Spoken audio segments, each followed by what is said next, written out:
Halo Malaysia, selamat pagi, salam sejahtera Malaysia. Malaysia kita punya, cintai Malaysiaku, kita jaga kita. Sebelum kita mulakan berita hangat pada hari ini, untuk anda yang baru pertama kali, silalah untuk sudi tekan butang subscribe, like dan share. Sila juga tinggalkan komen anda kerana setiap komen anda amatlah dihargai.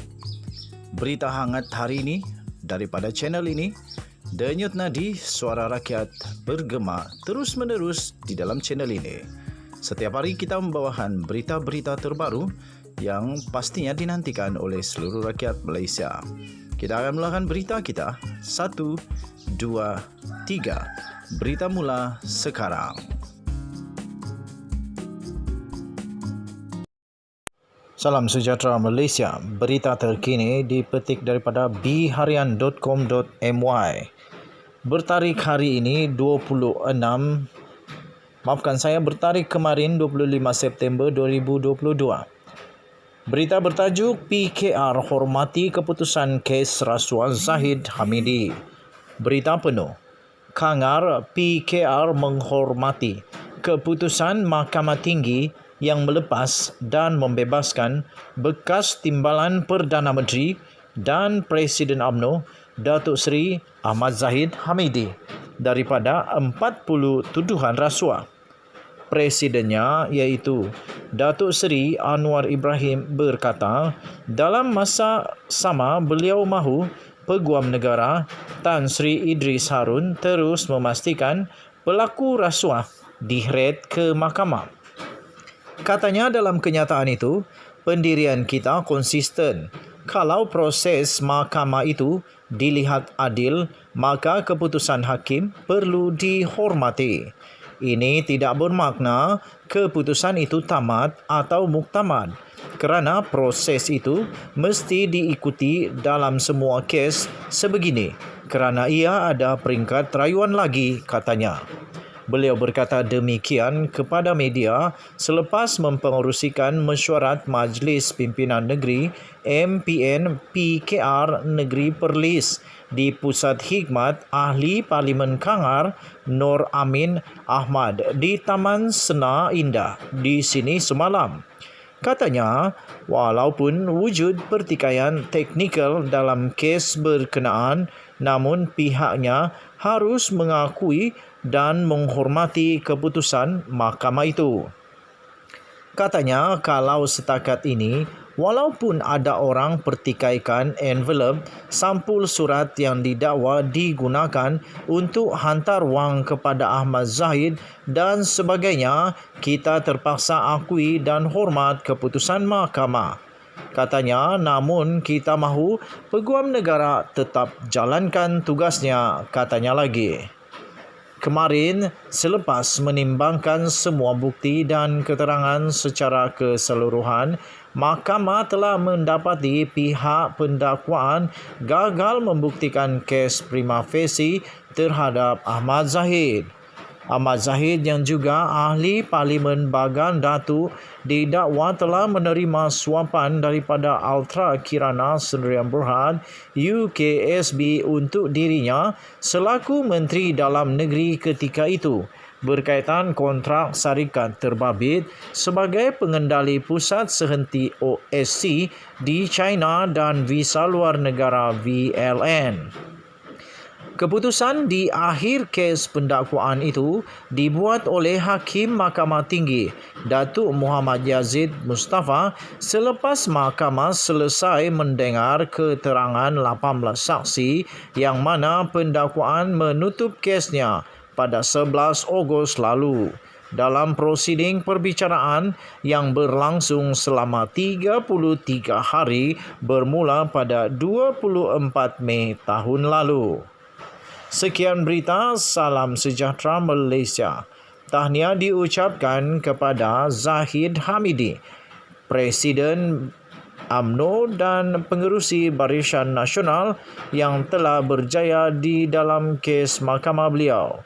Beliau telah dibebaskan dan dilepaskan. Denyut nadi suara rakyat bergema di channel ini. Jangan lupa untuk tekan butang subscribe, like dan share. Kita jumpa lagi. Bye-bye Malaysia.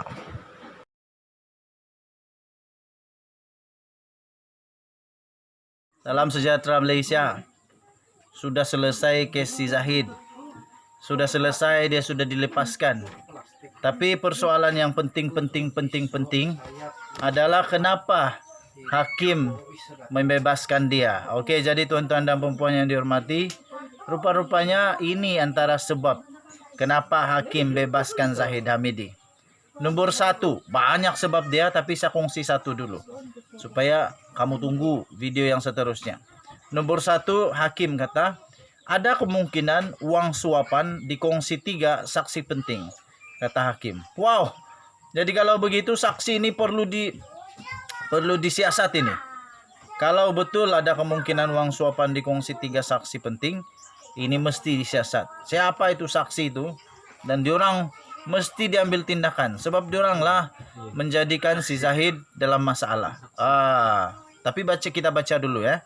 Terdapat kemungkinan uang suapan yang dikatakan dibayar kepada Presiden UMNO sekarang ini dan pengerusi Barisan Nasional sekarang ini, Datuk Seri Ahmad Zahid Hamidi, telah diagihkan kepada 3 saksi utama pendakwaan yang dilihat melalui gaya hidup mewah mereka.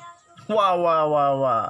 Hakim Datuk Muhammad Yazid Mustafa dalam penghakimannya berkata, ruangan komentar yang dibiarkan kosong pada ledger Syarikat Ultra Kirana Sdn Bhd UKSB menimbulkan kemungkinan rumusan wang suapan itu telah diagihkan kepada saksi seperti yang dicadangkan oleh Peguam Bela Presiden UMNO itu.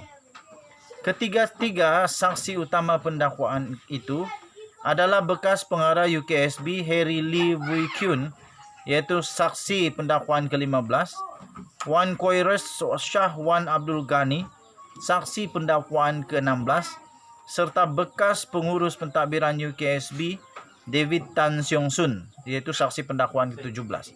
Kalau betul diorang ini ada harapan, ada risiko diorang yang berbagi-bagi itu duit suapan, saya rasa diorang ini perlu disiasat.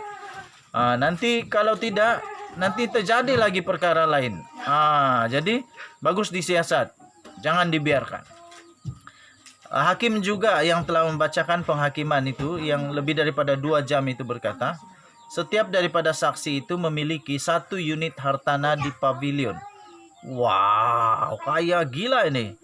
Di mana Wan Koirosh juga memiliki seunit banglo di Putrajaya, 1 unit kediaman berkembar di Cyberjaya, 2 kenderaan Range Rover dan motosikal mewah, serta membayar cukai berjuta-juta ringgit. Wah, baru bayar cukai sudah berjuta-juta. Ini yang bikin trigger ini, bikin sanksi. Hakim itu menjelaskan tanpa bukti sokongan yang kukuh, beliau tidak boleh membuat penemuan bahawa uang berkenaan sebenarnya diterima oleh ahli Parlimen Bagan Datuk itu, seperti yang dicadangkan oleh pendakwaan, berdasarkan transaksi yang direkodkan dalam ledger tanpa bukti rekod melalui tanda nota Z dan ZH. Selanjutnya Muhammad Yazid berkata, Wui Kyun dan Wan Koiresh dalam keterangan mereka ketika disoal balas bersetuju bahawa tiada bukti bebas yang menyokong keterangan mereka bahawa wang itu sebenarnya dibayar kepada Ahmad Zahid. Amat mengejutkan. Inilah kalau bangun pagi-pagi kan masih bingung kepala. Mengujakan dengan mengejutkan pun tak dapat kau kasih banding.